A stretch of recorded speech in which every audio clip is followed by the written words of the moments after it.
Greetings, Stalkers, and welcome back to the Grymm Mansion. This is going to be a problem. He's being so noisy today. Anyway, I am your host, Weird, and I am joined by my despised friend, Dr. Abominathan. Are you okay, Eldritch? No, every time 4 meows I get a headache. I don't know. I feel like there's some psychic connection going on today. We might have to do some ritual soon. Anyway, that is not what brings us here tonight. I think this is gonna cheer you up, the topic of tonight. Maybe. It's fine. It's definitely I will try to keep my composure and it'll be okay. Because actually today, despite my terrible mood, we are talking about one of my favorite horror movies in recent memory. definitely one of the most iconic, I would say. Yeah. Spawned the whole franchise of copycats, pun intended. Tonight we talk about Saw.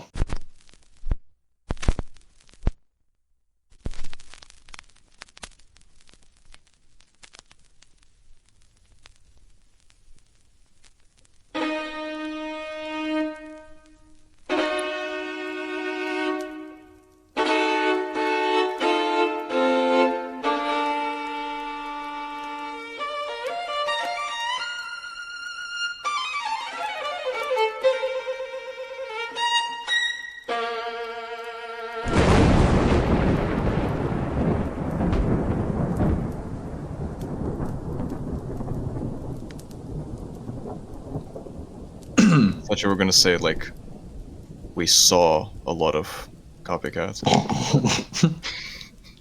Before we get any further, the candles are lit, the circles have been closed, and the words of power have been recited.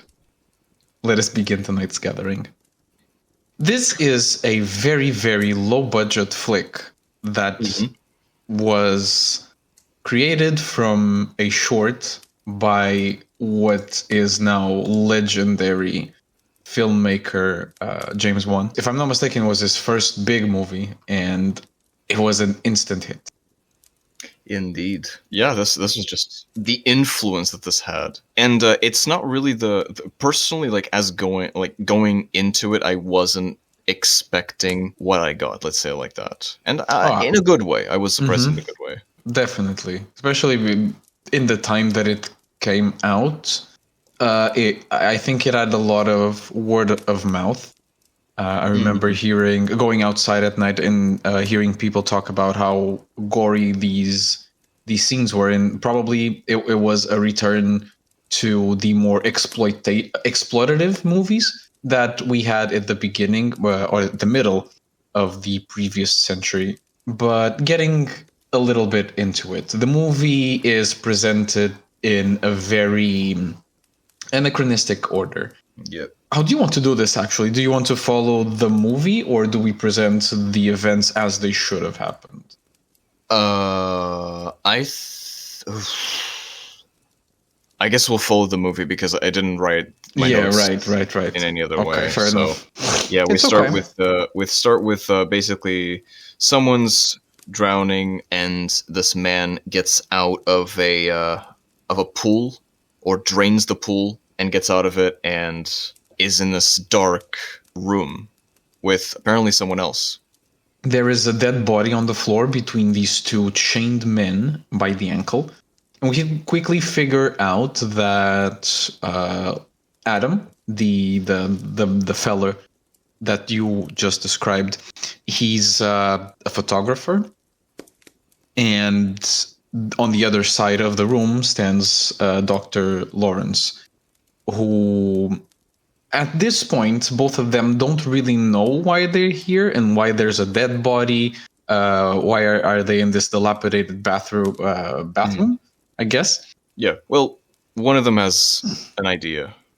Lawrence has an idea of who might have done this. Oh, wait, they do find some tapes in their pockets describing a little bit of their situation. So the idea for Adam was to survive, essentially. He had to get out of this room by any means necessary, while Dr. Gordon needs to kill Adam before 6 p.m. or 6, whatever, 6 a.m., 6 p.m., whatever the time is, in order to be able to leave this bathroom alive and with his family also still alive. Yeah, it's what he says is, if you don't want anything to happen to, and then he says the name of his daughter and his wife. Allison and Diana, yeah.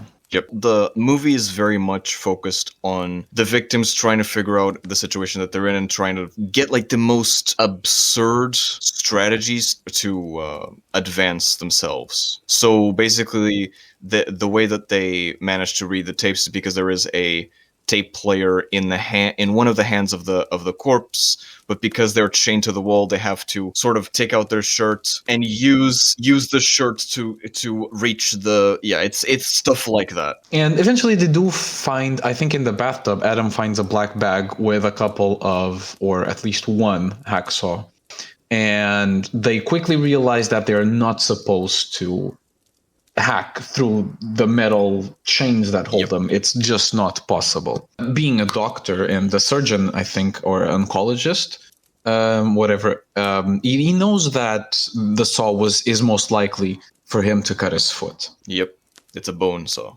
They do figure out that it's the Jigsaw killer that's after them, someone that they already heard about, specifically because Dr. Gordon was a suspect in that case. This killer essentially puts his victims out through sadistic games in order to preserve their lives. It seems that the people trapped in here are all here because of a reason. They threw their lives away. And it seems that at least in most cases, the victims have a way to survive these games, as exemplified later on by Amanda, a heroin addict whose testimony Lawrence is essentially forced to hear, as she describes the conditions that she was put through, essentially having a reverse bear trap in her mouth.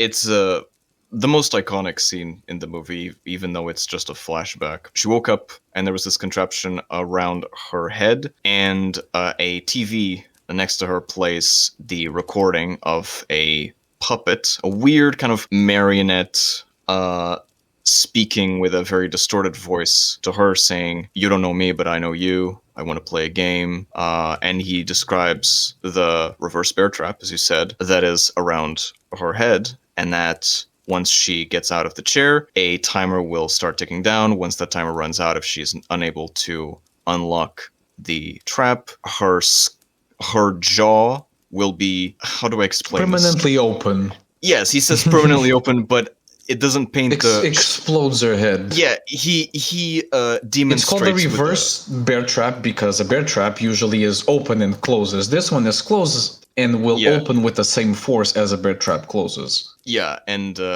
it's violent. It will be an instant death. Hopefully instant. Yeah, but the interesting part is, where is the key to this? Mm-hmm. He explains that the key to unlock the bear trap is in the stomach of her dead cellmate. When she does get out of the chair and reaches the dead cellmate, and she sees a knife. She's been told that the guy is dead. Yep. Important notice. And when she is about to open his belly, he opens his eyes and looks at her. He's kind of squirming, but he can't really move. He's just like stuck in the as if sleep paralysis. Yeah, maybe some tranquilizer or something, or some yeah, definitely poison maybe. And so she has to kill him by stabbing his stomach several times, and then get her hands into his stomach and pull out the key and unlock. Just barely in time, because that thing goes off. It explodes, like 1 second after she takes it off. That was a close one. You do say that is the most iconic scene in the movie. I understand what you mean, being the most iconic symbol of the franchise, the reverse bear trap. it sort of later in the franchise becomes such a trivial thing that everybody has to go through. It's just a step in a more convoluted trap. But we'll get to what is the most iconic, in my opinion, later in the movie. We can skip a little bit ahead because we know about some other traps from the perspective of Detective Singh and Detective Tapp, who question Gordon and, as we mentioned, force him to listen to Amanda's testimony because she survived the whole ordeal and is very much transformed by the experience. She exhibits signs of Stockholm syndrome in the way that she says that the Jigsaw killer, he saved my life. Exactly.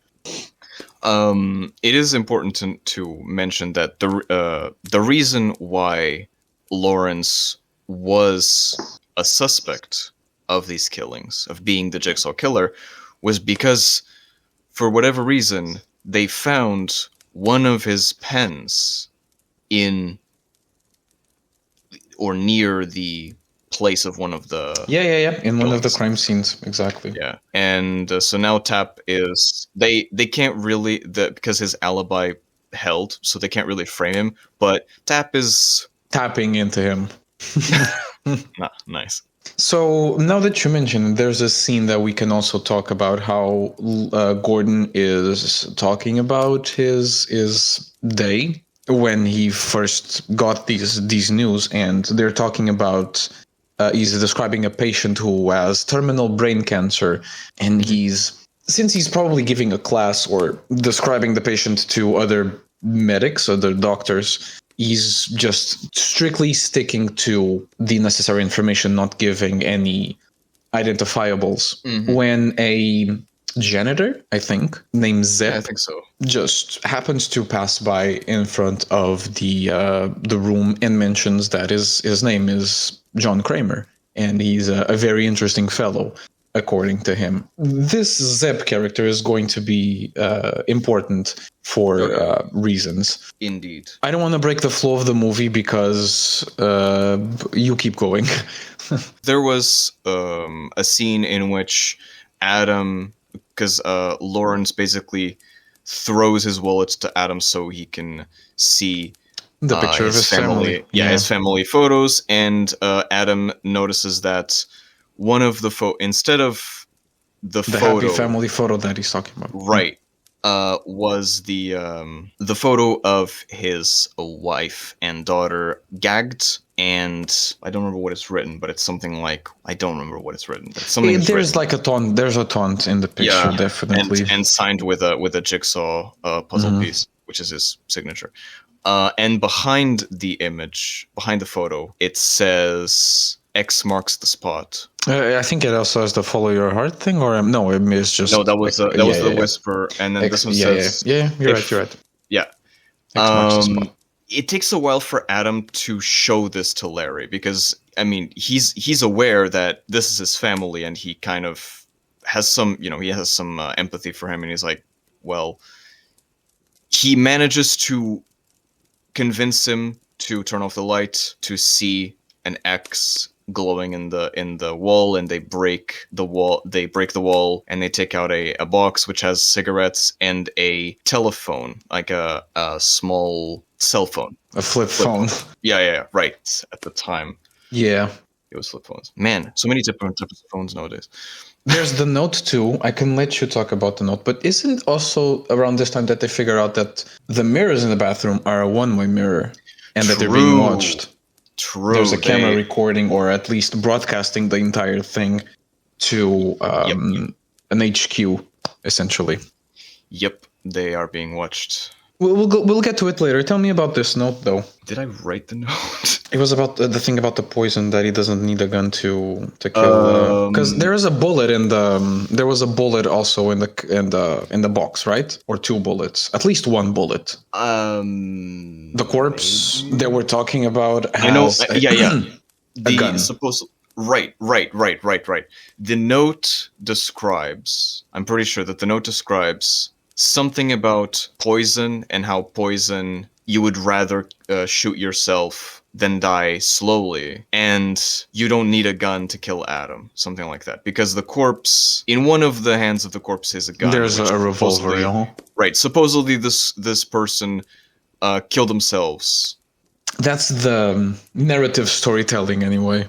Yes, that's the what's established. And so they kind of try to play with it. Lawrence turns off the lights to basically whisper to Adam to try and get him to pretend that he's going to poison him with a cigarette, because Adam smokes and he actually asks for a cigarette before this. Mm-hmm. And so they play along, hopefully for the camera to watch, basically. And they do the thing. Adam delivers an Oscar-winning performance, if you ask me. Indeed. Sarcasm. And after Adam falls on the floor, Larry says, I did it. See, it's done. Can I see my family now? And then a few moments later, Adam is zapped with electricity and contorts on the floor, screaming in agony. Larry believes, because they don't really, I mean, they only know each other from this room, so they don't fully trust each other. So Larry is like, you fool, you messed up. All you had to do was play dead. And he doesn't believe that Adam got electrocuted. Yeah. Yeah, he believes that he's basically on purpose, faking electrocution to just mess the plan up or something. And this is the point, I believe, when the cell phone. Wait, no, I feel like we're missing something. I think he tells us. Gordon tells the story of what he was doing when he got abducted. He starts to remember that he describes leaving the hospital later, and then we see a shot of the parking lot that does not seem at all like a hospital. Foreshadowing. True. And someone is taking his pictures, and then he's assaulted by someone in a pig mask.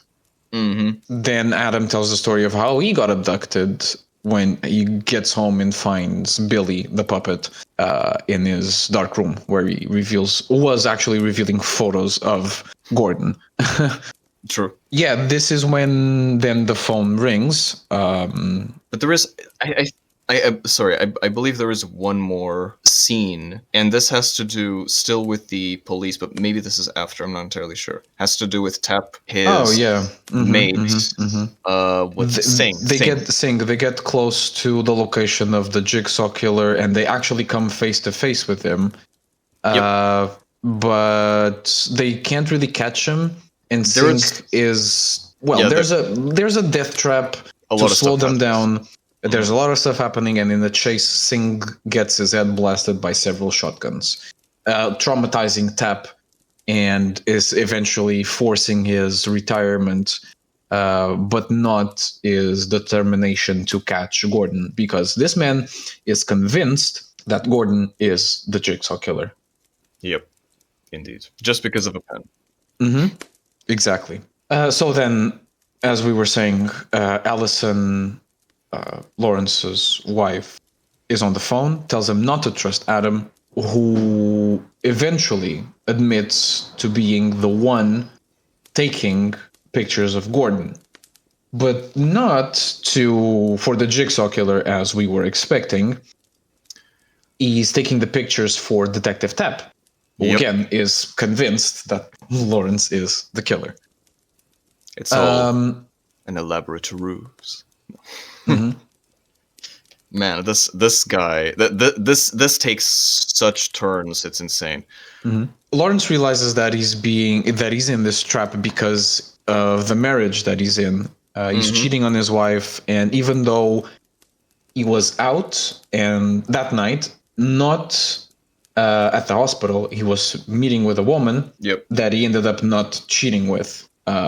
He's still paying his just desserts, I guess. And eventually the man is revealed, the captor of Allison and Diana is revealed to be Zep, the janitor that we were talking about earlier. Yeah, because of one of the pictures that Adam took of his house? Or no. This actually is a part of the movie that I don't think makes a lot of sense. In one of the pictures that are... Because the pictures that Adam took are in the bag that he took the saw. He throws a bunch of them. Yeah, and for whatever reason, in one of the pictures, it's of his house, and we see in the window is Zep. Zep has been paying visits to Gordon's daughter. Yep. And hiding in her closet in order to prepare for his eventual attack, I guess. Indeed. Zep decides that it's time.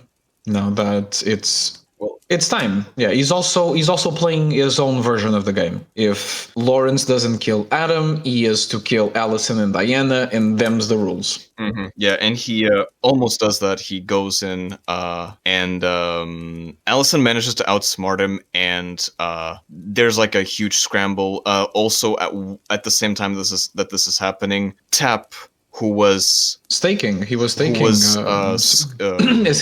on a stakeout on his own.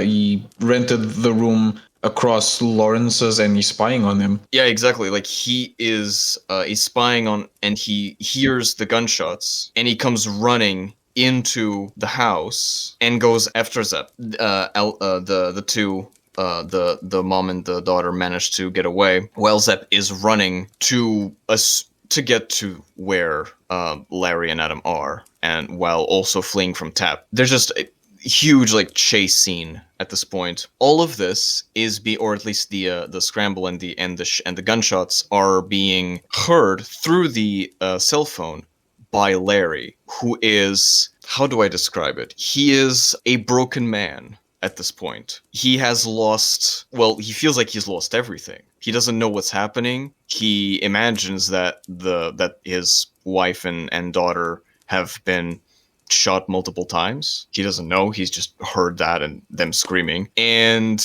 in a act of desperation, let's say it, he, for whatever reason, the phone is sort of knocked away from him, and now he can't get to it.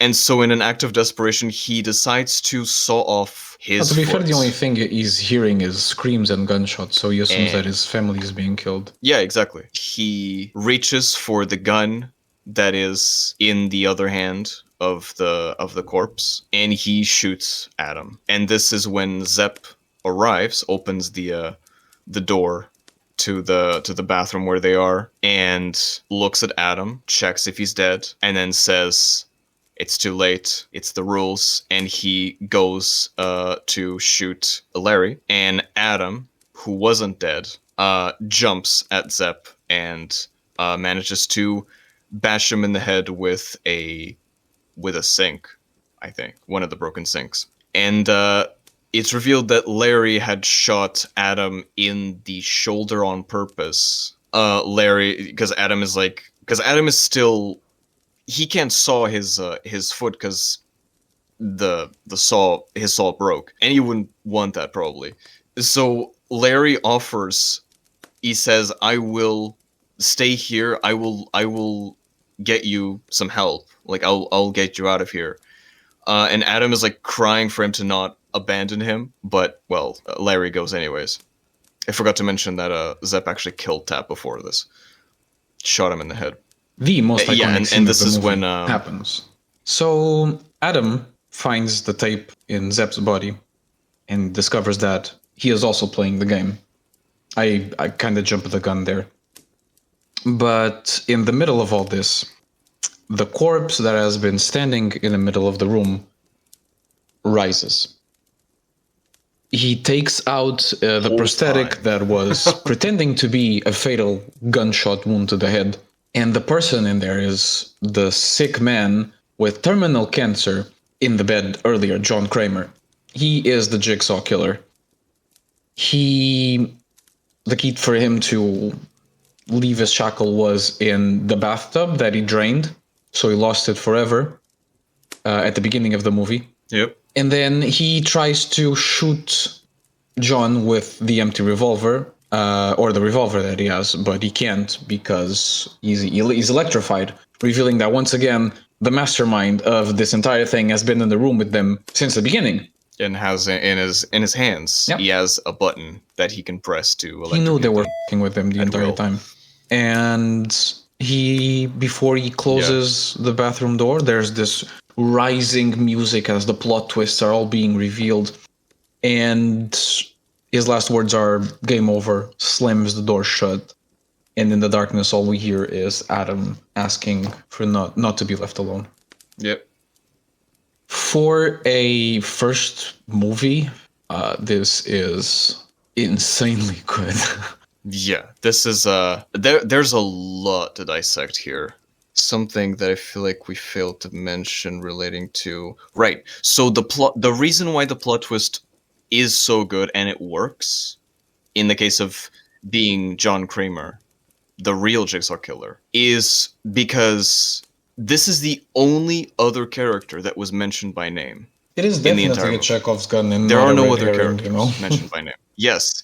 And the other thing, the other clue is that in the scene where Tep and Singh are after the real Jigsaw killer, we assume it's the real guy and not Zep, is that he mentions.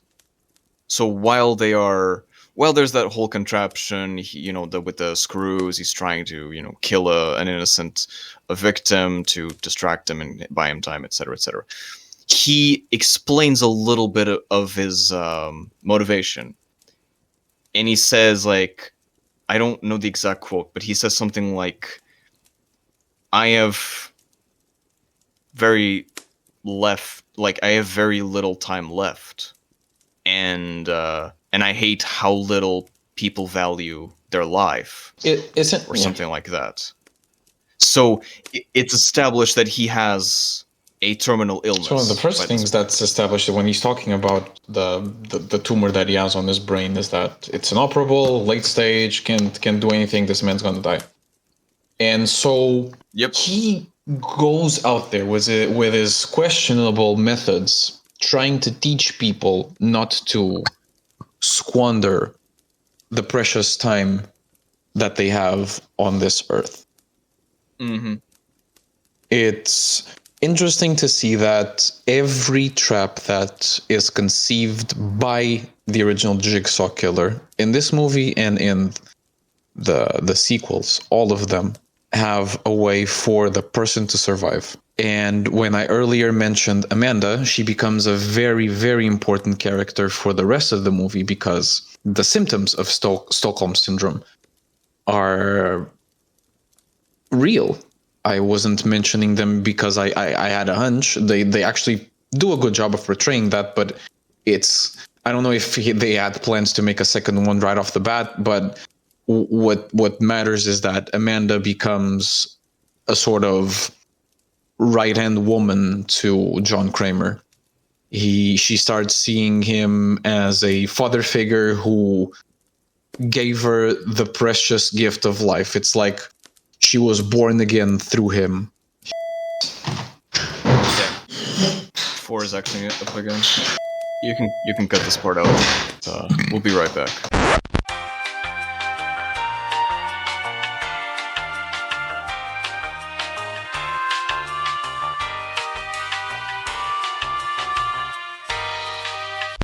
So we were talking about you were talking about Amanda specifically, and but I think you maybe finished the thought. I did too. So in general, I have basically 2 thoughts that were the first thoughts I had after finishing the movie. Well, other than the plot twist was really this was insane. The first one is there were a bunch of elaborate traps. Elaborate, not ruses, because that would be, or maybe, I don't know. I want to bring back the elaborate ruse. I'm just saying. I'm just going to say that. But anyway, maybe not the right time. There are a lot of elaborate traps that are established that the Jigsaw Killer uses for his victims. And we've already talked about the reverse bear trap, which in my opinion is the most, and not just my opinion, I think it is the most iconic of the series. And there's also the what was it, the room of, there's the it's a cage of razors. I don't exactly know the names of the traps specifically, but imagine like a cage with razor wire all over it, and this person had to essentially crawl out of the cage. He had to cut himself to get out. Yep. Okay, no shade on the 2 people locked in a bathroom with a with a chain on their legs that they have to cut. Like it's good. It's a good setup, but I don't know. Personally, I feel like the other two were more interesting. I feel like they were like they had so many Mm-hmm. ideas, and they used them as just flashbacks. And I don't know if what kind of feeling that's supposed to give. I guess it's supposed to give you a preview. This is what the Jigsaw Killer is capable of, and he's sort of, in a way, he's kind of holding back here.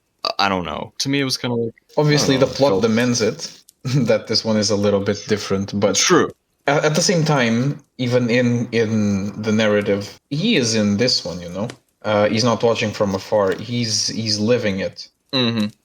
True. And also, technically, if we're gonna be from a writing standpoint, I guess this trap, the reverse bear trap, was the origin is actually the short that Mm-hmm. spawned this movie. The same for Billy. So they had already, yeah, so they had already used those ideas in the short. So technically, if they use them again in the movie, that would maybe feel like a bit of, a repeat of the same thing. So in a way, that's one of the reasons why they used it only as a flashback, because that doesn't break the interest. So there's that. The other thing is, this felt, I guess it's just the movie itself. It felt barely like horror, in my opinion. Like, there's definitely horror here, but it is more. There's a lot of drama, a lot of action as well, a lot of like these intricate sort of criminal plots going on. Yeah, I guess the traps end up being just. Again, it's to elicit a sort of psychological reaction on the viewer, and I think it does that Mhm. by putting these two regular Joes in a bathroom, trapped by the whims of a sadistic killer that's toying with their lives, and watching them like a pervert. It's Yeah, no, obviously, it's, it is horror in that sense. I guess I'm talking more of in terms of the structure of the movie, perhaps. It's not the usual, and that's a good thing. I mean, allow me to say this. Apologies for the interruption again, but I think it's an author piece. When you see a painting and you immediately know that it's a Dali, for example. yeah, I think James Wan as the same type of movie that he likes to make.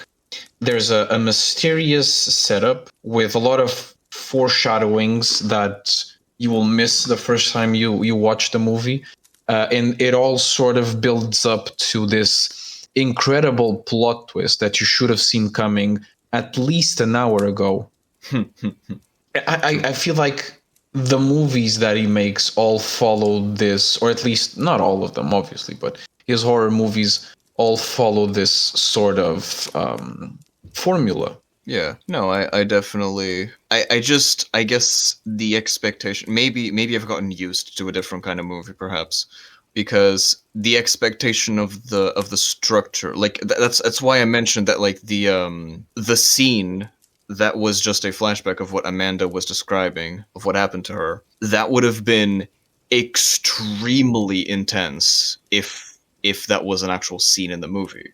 So that's kind of what I mean, is like, you are seeing this from outside, and in a way it's still pretty terrifying to imagine, to put yourself in the shoes of the person, but like, you already know she survived, so all of the tension that you could have built with that is gone immediately. So that's kind of what I mean with the whole, like, the tension and these common, and again, maybe that's just the kind of movie that I'm used to. Maybe, yeah, Wes was trying something else, something new, something different, and that's good.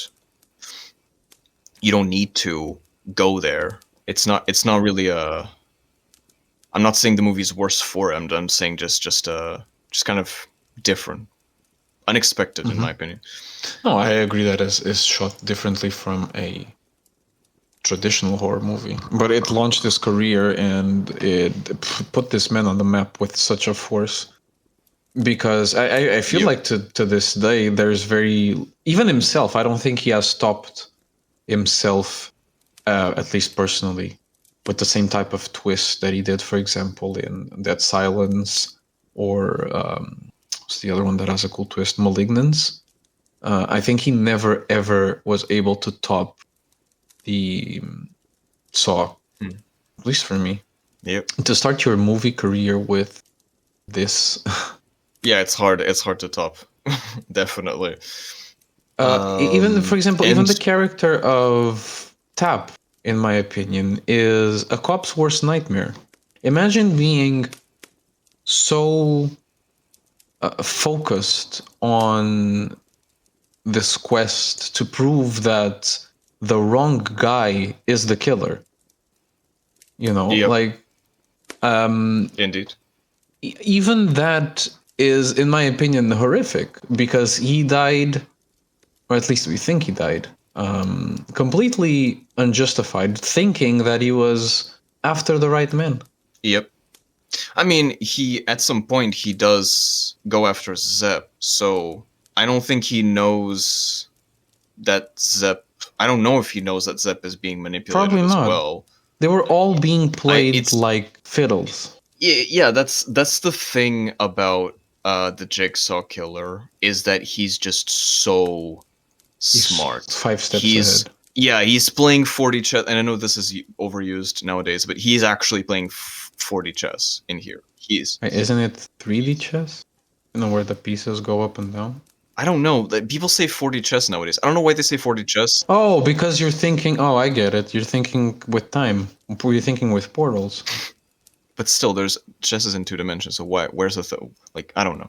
I don't know. Yeah, They you play chess in 2 dimensions, and then there's the 3D sets. You know, that the boards are. Yeah, you mean the Wait. like the I think it was Star Trek that had that or something. Yeah, and then people started making actual physical sets of those. I think we have one around the house. I'm sure. Maybe.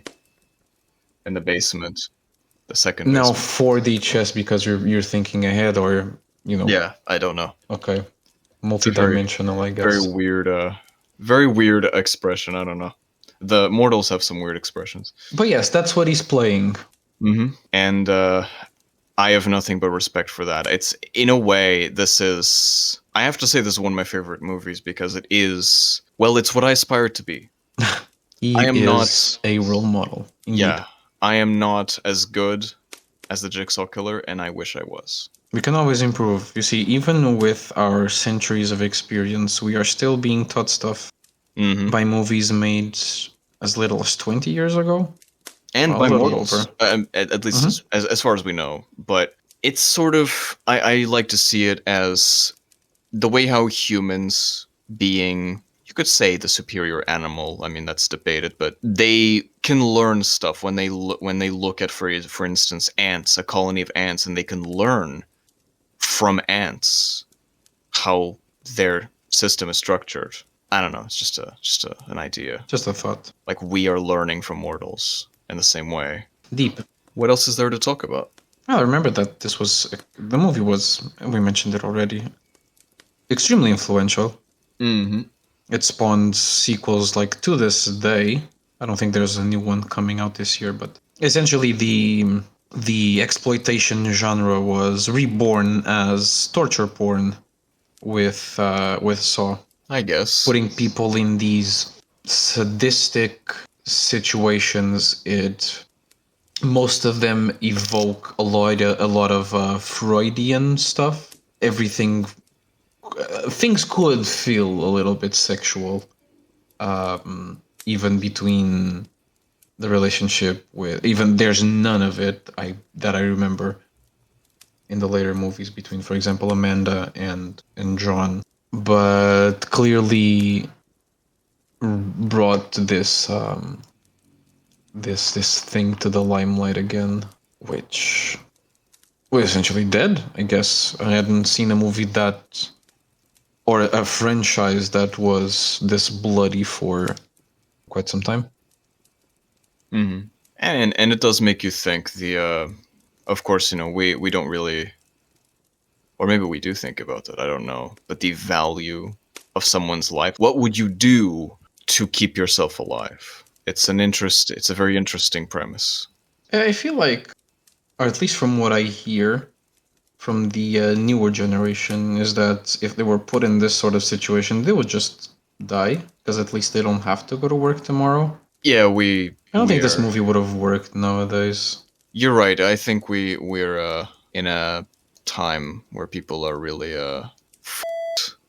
just say it like that. Yeah, there's not a lot of hope, which is good for us, honestly. I guess they fight less and they get they're easier to as victims.